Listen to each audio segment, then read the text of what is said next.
Hello, everyone. Welcome to the Luke Branquinho Show. So I go out there and we're visiting, and I have to use BJ's ID to get in there. They were going to pick me up, and Jennifer walks in. She tells the bouncer she's looking for Coleman Proctor. We're like, well, we don't have a Coleman Proctor in here.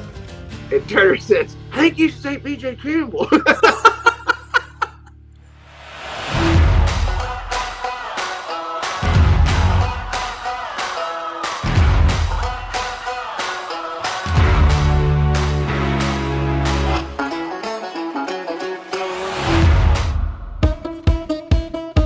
Hey, hit that subscribe button now. You're going to like it.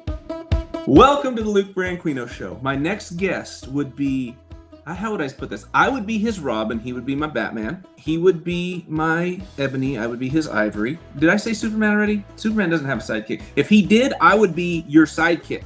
Coleman Proctor. Hey, what a compliment. Yeah.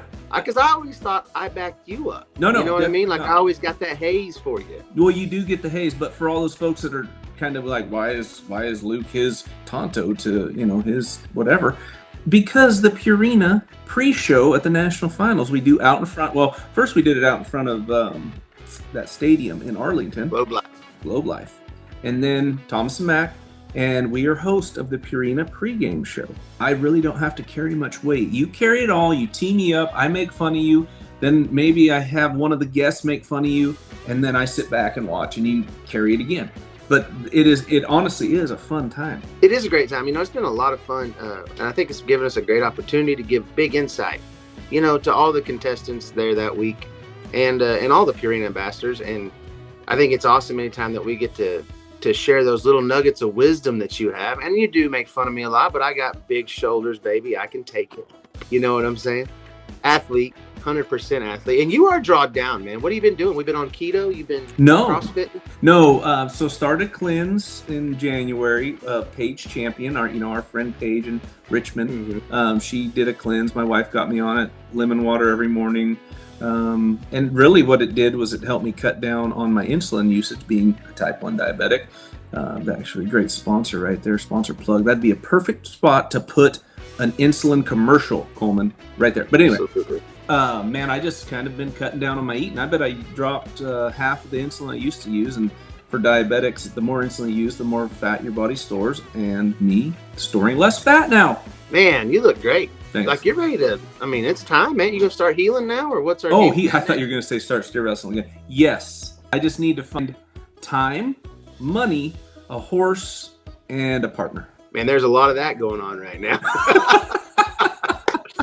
Team roping world's rough, man. Actually, it's a great time to be a header. It feels like the header pool has shrank a little bit, and there's a lot of great healers looking for runs. So, well, for me too, it's a guarantee to throw my rope. Not always a great thing, because when you're a header and you mess up, like, people know what you would have done in that scenario. When you're a healer and you're high call, and you don't get the chance to throw your rope, you're like, I had him. I had him all day long.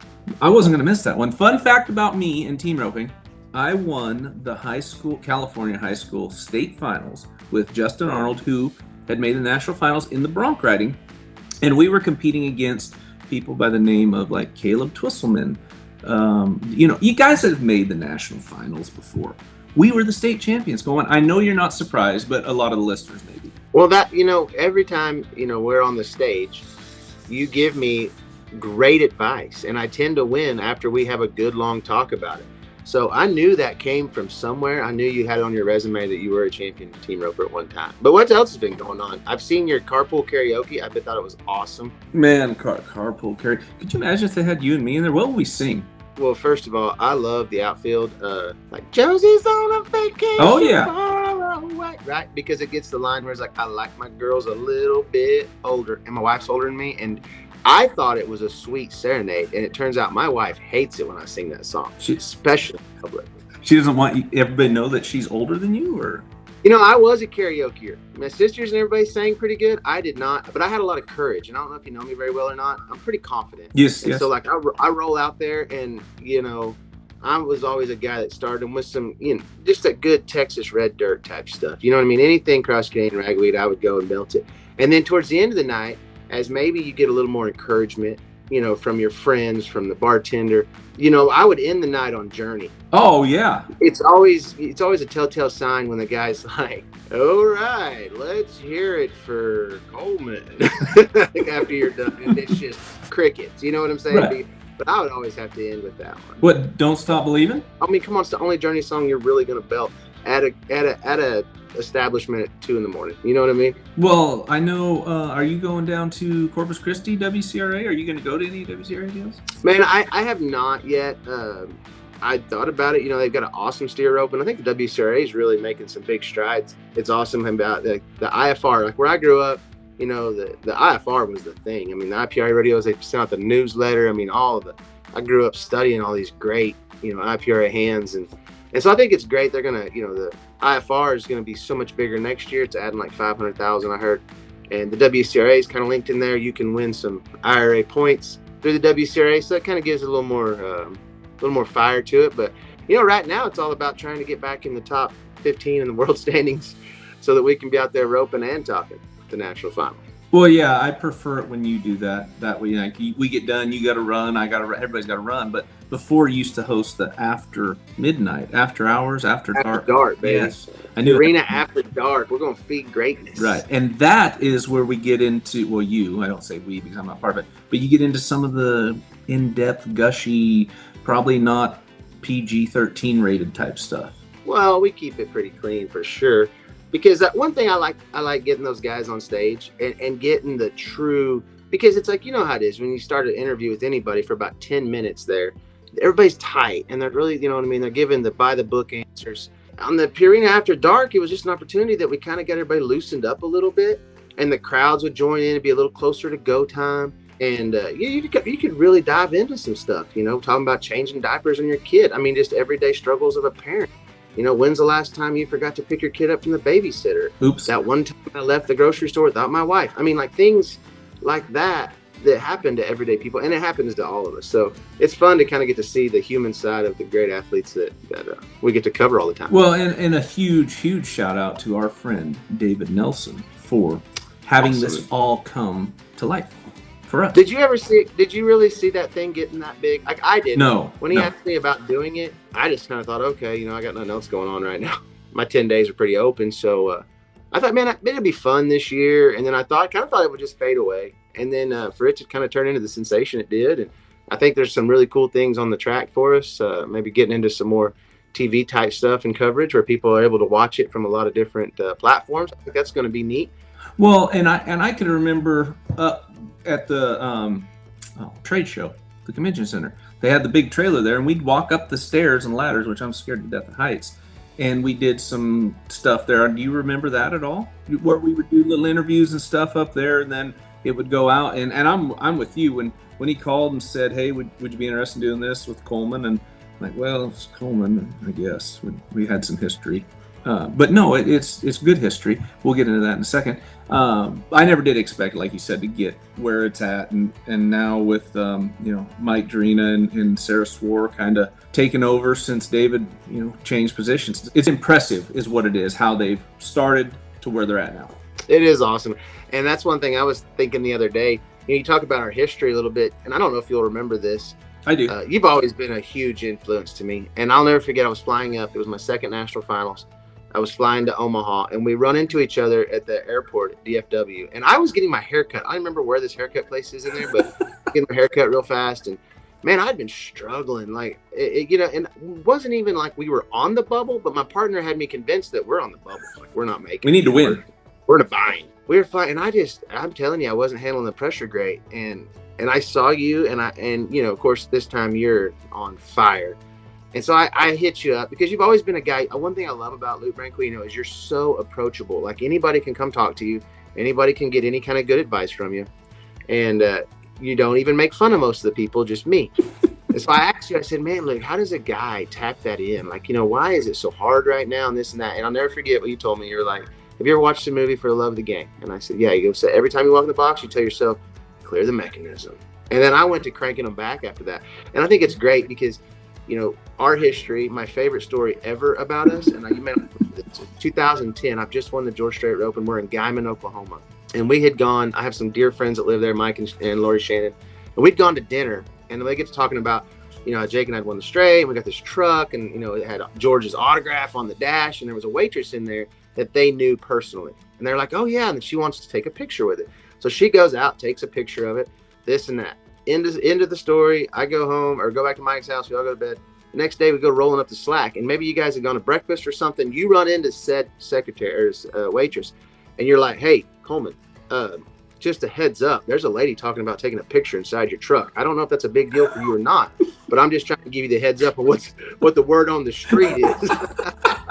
That can get a guy in trouble, even an innocent deal like that. I'm telling you. Just the rumors. And I may have not started a couple, but that's how things go bad.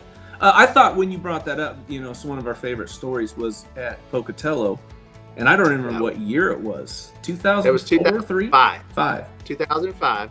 I've never been skiing in my life.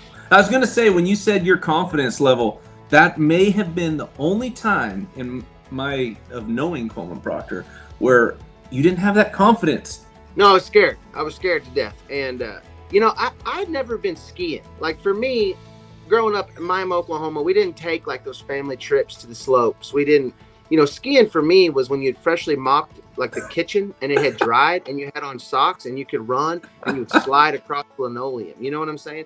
Like, that's what I thought skiing was. Like, I don't know why that was but anyway, I click into those. I'll never forget, because you had gone through there, right? It was you, your wife, and then it's me, Justin Turner, Jennifer Turner, and like we're like a little family.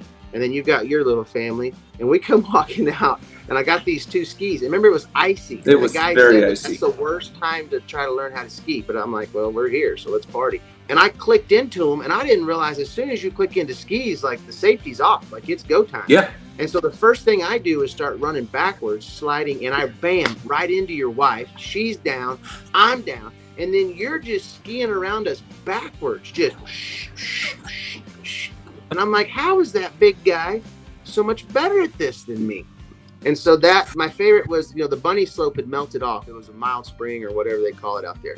So they take us, this guy that's going to teach us. He's like, oh, well, we'll just go over here. He just points a spot. And I'm trying the pizza wedge, and then you got to imagine there's a bug in the front of your boot, and I'm like, why do we have ants in our pants? So I got a knee forward, and he's like, pizza wedge it, push forward, this, and I got, don't lose this $100 bill I'm putting right here. And I'm like, oh my gosh. So I'm trying to keep all these analogies straight, and he's in front of me, right? And he's got his hands up. And boy, we're starting to go, and I'm kind of getting it, I think. And then my skis run up on top of his, and Luke, I will never forget the look on his face. He looks down at that. And he looks up at me, and his eyes are this big around, and I'm looking at him like, hey, man, I don't know how to drive these things. This is on you, bud. Like, what are we going to do now? Yeah, that was the first time I ever got to meet you. I ran into your wife.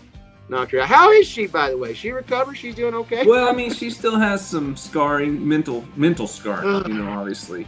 It gets brought up in nightmares. I have to, wake her up and make sure she's okay, just drenched in sweat, going, I remember when Coleman knocked me over. But anyway. And Jennifer was a great skier, and you and her would go ski and do all the fun stuff, and like me, your wife, and Justin, we were kind of all in the same. And so they had gone to the ski lift, and I had nobody tells you any of this stuff. And I'm like, here's how you get my ski lift.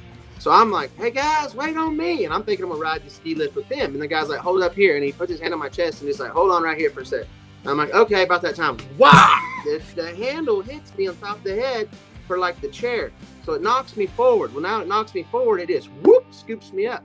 And like back then, baby, I was a little more 220 athletic. You know what I mean? Not 240 like we are now. And so like it swings me down. Well, then, I was also I've always been pretty flexible. I took ballet as a kid. And my ski goes down this way and my other one's out this way. Well, then it unclicks my ski. And I'm up in the air like 8 or 10 feet. And I'm like, hey, I'm not good with two of them. Don't send me up here with one. You know what I mean? Like, what? They stopped the entire ski lift. They're jumping up trying to click my ski in. So finally I get that on and I'm riding. I'm like, hey, what if I just hang out in this chair all day? Like, this is fun. I'll make the circle. That's good with me. And they're like, no, you have to get off. And I'm trying to tell this person, I'm like, I don't want to get off here. And they're like, no, you're going to get off. And I'm like, I don't want to get off. They're like, remember, just stand up. I stand up. Pow! Right into the down again. Did you go down again? Every time. I made it down the slope one time without falling. Like the first time I'm rolling and I am zipping, baby. Like I am hauling it. I'm like, it's time to fall. And they say don't fall forward, right? Well, your natural reaction is to fall forward. So like I go forward. I'm like, oh, well, I'm not supposed to go that way. So I lean to the right. When I lean to the right, there's one of them big poles that holds up the ski lift. And I'm like, that isn't a good option either. So I lean back to the left. Now my legs plan out like this. And then I just... You look like Goofy. Skis flying, stuff's everywhere. And then I hear this chuckling up on top. And all the rodeo queens are in the lift above me, just over top. And I'm like, I hate skiing. But speaking of riding the ski lift, if you do that all day long, you would get some great entertainment from guys. I mean, no offense, guys like you. I made it down one time and I hit the border fence they had. I hit that and it stopped me and I unclicked my skis and said, there, it's done. I'm good. Did you go? You went back to the bar it's not a clubhouse. What is it called? No, you know what? I don't even know what I did then. I just went to the truck, I think. I didn't even, because, and then when I met my wife, their family skis a lot. And so the first time I ever get to go, I leave Fort Worth Rodeo and fly to Denver, rent a car, drive out to Keystone to meet them. And this is kind of my first time like meeting all the family. Now remember, my only time to ski has been with you, right? So, the confidence level is pretty low. And I get on, they actually have a bunny slope there, and I do the bunny slope, and it's kind of fun. There's like a little bitty trail I do it, and I'm like, man, this is awesome. They're like, all right, now you're ready. Steph says, let's do the big one. And so this is School Marm, that was the name of Big Old Green. I don't know why I remember all these. You have a great memory. We're going to do this whole green, and it's huge. And then there's one little blue that you got to come down, and that goes right in front of our condo thing that we're staying in. And then we're supposed to call when we get to the top of that. Everybody's going to step out on the porch. They're going to take our picture. It's going to be this beautiful, So at the time, it's my wife, me, and we're not wife. Like, we're just starting to date, and I'm still trying to make the impression. We start down, and the oldest niece is with me. Like, Steph's like, just keep your eye on him. Like, she's going to be able to stop me. You know what I mean? Like, no, we'll just keep an eye in case you hit a tree. She can call. Yeah. Hey, he went out over there, and so I'll never forget when we start off the top of this deal. It's just, I don't know how to slow down, and so we're just like a bulldogger that doesn't get off his horse. You know what I mean? And you're getting close to the buck and shoot. Right. He's like, where's he going? You know what I mean? That's what I feel like. Is I just zoom, and once again, here we go. I'm like, oh, it's time to abort mission. And I'm like, trees on the right, and I've never skied in a group of people. I've got these poor kids I'm trying not to kill as I'm zipping down through here, and I'm thinking that kid's wearing a helmet, and here in a second, that helmet's gonna be wearing him for protection. You know what I'm saying? Like, I am moving, baby. And so finally, I'm like, screw it, time to blow. And I go down, and when I hit, I'm sending poles and skis everywhere, and I'm rolling right in front of the condo. Family's up there waving. And I'm like, hey guys, I'm Coleman. Nice to meet you guys. So, I'm a great skier. Have you gotten better? No, I've gone a couple of times. I hate it. I don't like going. I'm the guy that I will go. I'm going to sit by the fire, drink me some good community coffee, and enjoy everybody else's time. Because I like visiting. I like all the good times with people. I like the family time. But I do want my kids to learn how to ski because I think it's a neat deal. Like my niece, she's on a snowboard and she's out there just having fun. And I'm like, this is dumb. So going to snowboards, that same ski slope. And I don't know if it was that same trip. I never snowboarded before, and I put on a snowboard. And I went I was like, this is going to be easy. They said it's easier than skiing. Well, that's some bullshit. I went up to the top, snowboarded down, I guess, not really. I did a lot of this down and took the snowboard off, took my boots off, threw it, not kind of aggressively, at the person that gives out your gear. And I was like, I want a pair of skis. Never, that's just the one time. I hated snowboarding. But you're scared of heights, but yet you ski on a mountain. Like Jake Long's scared to death of heights, but he's an awesome skier and he loves going on the tough ones. I mean, he doesn't like looking. I hate the ski lift. When I'm on the ski lift, I'm like this. Never lift. Really? Yeah. And I mean, you get used to it after, a half a day. The last time I went skiing was in 2016, ERA year. Don't remember that. And I watched Hunter Cure almost die. And to a lot of people's disappointment, it didn't happen. I don't mind Hunter Cure, but a lot of people are like, damn it.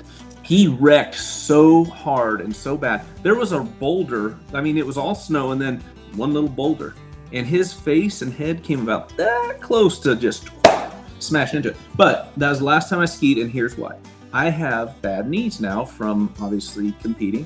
Well, I was wondering because now with all your injuries that you've sustained bulldogging, if you were still fleet-footed. I'm very fleet-footed, especially losing that weight.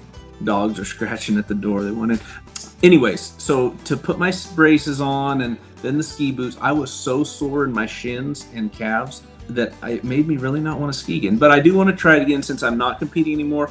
I'm going to not wear my brace, and if I blow any out, who cares? I don't have to compete anymore. Yeah, because now your job's mostly sitting down, so that works out great. Right. So what else has been? I mean, like, you were moved to Texas full time now. Yeah, full time. I tried to get you on the show a little while ago. Actually, I remember passing you in Stephenville. You were going San Antonio, and I called you and like, I'll call you right back. And then 3 weeks later, like, hey Coleman, thanks for the call back. He's like, dude, I was just busy, whatever. But I'm glad it finally worked out to get you on the show.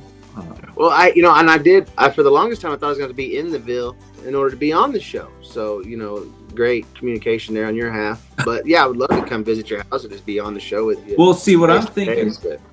I think you'll appreciate this. At one point, I'm going to get a desk back here with some seats at it, and then a camera out in front. This is going to be legit. I'm going to be like Joe Rogan, but Luke Branquinho, and we'll just make it happen. Man, you know what? I've been doing my own podcast as well, the Toter Tales, and it's been a lot of fun. And I tell you, the hardest thing is keeping the fresh content every week. I think that's what you've been doing a great job of, man. It's been awesome. I appreciate that. What's been one of your favorite episodes of yours? Yeah. I mean, can you really top the karaoke? That was the greatest thing ever. Well, that was because Tim O'Connell. I didn't realize he'd have some pipes. You know what he does. Not bad. But that wasn't on Luke Branquinho Show, Coleman. I'm not going to put you on the spot. That was WCRA. Well, whatever. That was one of my favorite moments with you. So. Anytime you get Haley Kinzel. Haley's awesome. We did Jackie Crawford. She was amazing. You want to talk about a girl with grit and determination. Wow. She was my first partner at Shawnee at the IFYR. Really? Jake Long breaks his foot, and so he wasn't going to be able to go to Shawnee. We were going to go to the high school finals, and I'm a freshman, and I'm like, I guess I'm not going to Shawnee. We're kind of weirdly not related, but like my parents and her parents hung out a lot in Illinois back in, her family part of the world. Your family's from Illinois? Well, my dad back in the 70s, he went to work selling hats or something. Hats or boots, and his territory was Illinois. And he'd take my mom. They get married, and they take my mom out there, and she's never really left Kansas, and she's not liking it very much, and getting a little homesick. And there was a roping in Edinburgh, Illinois, and they don't even have horses. They just got an El Camino car, and they pull into this place at Edinburgh, Illinois, Wheeler Hobbs's place. And I've been there a few times, and it's like a roping commune, man. There was just little houses all around. There was like the only personal indoor arena in the state of Illinois at one time. They had ropings, and they took my mom there to that roping, and then they just never left. And so, they grew up they at that time run around like with Mark Hobbs, which is Jackie's dad, and then, her mom, Annette, and my mom are super good friends, and they've remained friends forever. So here I am in freshman high school, don't have a partner, and my mom said something to Annette about, no, we're not going. Jake broke his foot, and she goes, oh, well, Jackie will head for him. What'd she do? She spun the first one back, cranked him, and I sawed the right leg off pretty aggressive. Did you? Like Bucky Campbell at the NFR that one year. Hey, did you ever hear about BJ Campbell's video? Like, can we get into that? Oh, that'd be great. Like, just take a saw. Do I have room right here? To do my BJ and Campbell impression? Because I do a decent BJ Campbell impression, right? And I do it completely in good fun. Like, I never do an impression of somebody that it's not like they're one of my friends. And right. I love hanging out with them. I love all BJ Campbell stories. You know what I'm saying? I got to hang out with him and Blaine Lynham. We were the first time I went to Dodge City. Oh yeah. And that was actually the first time that I had ever gotten to go to an adult bar. You know what I mean? And they had like 21 and over, or a strip club? Because yeah, and I tell you what I did, and I hate to probably tell this one, but I used BJ Campbell's ID, and I had that ID mostly through college. I had Bradley Harrell Campbell from Benton City, Washington. I had his address. I mean, I had everything memorized. Birthday. And I swear, like, we don't have the same hair, and you know what I mean. And at the time, he's like probably 32 or 3, and I'm like very 18 looking. You know what I mean? Just there you go. They're like, all right, get in here. You know what I mean? Well, your money's good. And that was funny, back to our Pocatello trip, because I had gone out to the bar that night with some friends, and Jennifer and Justin, they don't go, right? They let me go. I was kind of like their kid, so I had to call in and so I go out there and we're visiting, and I have to use BJ's ID to get in there, right? So I've got BJ's ID, bam. Well, then they were coming to pick me up, and Jennifer walks in, and she tells the bouncer she's looking for Coleman Proctor. We're like, well, we don't have a Coleman Proctor in here. And Turner says, I think you should say BJ Campbell. So I almost got busted on that deal. We sold it pretty good. Man, I grew up with 2 older sisters, so I learned to talk fast real quick because they were both meaner than I am. But yeah, BJ, I love that. His training video talks about Campbell. Because is there any better, like, brotherly love but rivalry than the Campbells? I mean, it's so fun. Because Bucky has the funniest BJ stories, and BJ has the funniest Bucky stories. You know what I'm saying? And what I love about their stories is, I think it was Matt Funk when he's roping with with Bucky, and Bucky goes to tell a story, and Matt's like, no, it didn't, Buck. No, it didn't. That's not how it went, Buck. And then Buck just snapped back. Are you telling the story or something like that? Have you heard that? It was great. But yeah, their stories. It's like the fishing story. You know, you start with, and it gets bigger. We all love the Campbells. You know, I got to see Matt Funk the other day. I came down. So the reason I've been in Stephenville is Molly Pallett asked me to MC Turtle Pal's 50th birthday party, and that was a blast. Same place we did the Cooper's dinner. Purina Cooper feed deal. Same spot, and on stage, and I got to call them up one by one. We all did a little, you know, everybody told their favorite turtle. I called it my turtle tales. Everybody told them their favorite turtle story, and I got to see Matt Funk. And my favorite story about Matt Funk ever was when I was, I first meet Matt Funk. We go to the door straight open the first time. And he was staying with Charlie Crawford and Caleb Mitchell, and everybody was at Tyler Magnus's house. And we stopped by there to practice on the way to the straight. And maybe Justin was going to try some horses or something. And Matt's working the chute. And I jumped down, and my dad taught me that when you go to somebody else's arena, you work the chutes first, you rake the boxes, you know, and then you wrap the steers. And I tell you what, that's the greatest thing he ever told me, because that gets a guy invited back. You know what I mean? If you're willing to go the extra mile and be polite and helpful, you know, that people invite you to the arena. So I'm down there, and I'm visiting with Matt a little bit, and I don't know him at all. I've just seen him on the U.S. Open shootout tape back in the day. There wasn't all this coverage, you know what I mean? There wasn't Teton Ridge and, like, you know, all these shows like the Luke Branquinho Show where you get to talk to these people.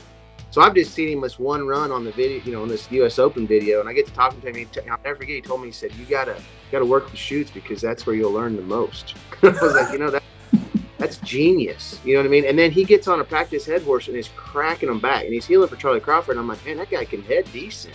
Like, wow, I wonder if he'll ever try to make it heading one day. Turns out he does. Well, him and Charlie were rodeoing, driving late one night. Funky's getting tired. Charlie said he smoked, and everybody's tired, and so Matt's got to have to pull it in. He said, well, down to our last bit. And he grabs his Copenhagen, pulls it out, and sniffs it. Oh! And Charlie says, what are you doing, Matt? He said, can't sleep if you're sneezing. He said he sneezed for like an hour and a half all the way to the house. Like, that's wanting it, isn't it? I mean, at what point are we just going to say, maybe I'll turn this one out? You know? Wow. That's very impressive, Matt Funk. Very impressive. Yeah. Thanks for joining us. I'm looking forward to everything that your future has to offer you. Hey, and I'm looking forward to having you on the Toter Tales. Yeah, we'll do the Toter Tales, and then we'll do the Purina pre-show, and then we'll watch you win go-round after go-round and quest for that first world championship. I love it this year. I want to, you know what my goal is? I always put myself in places where I'm like, you know what, next year when it's round 10, I want Luke to be giving me advice on how to bring it home. You know what I mean? Not like, hey, go get him tonight, bud. But like that, hey, I've been in this situation before. Here's what you do. You know what I mean? You got it. Like, I want the 10th round steer to have that much weight on it. You know what I'm saying? And I want to see myself being there first, and then we're going to talk about it. Then you can buy the steer they'll give him to you, and you can name him Luke. And then every time you look out in your pasture, you're like, that's Luke. There's Luke right there, getting out again. Get back, Luke. Damn, he's gained some weight. I need to cut back the feed on him. All right, brother, it's good to see you today, man. Appreciate it. Thank you.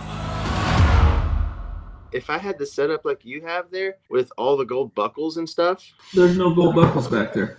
I would be in that kind of place. Instead, I'm in where the common man hangs, you know, where you work hard for a living, Luke. Charge the front, and maybe.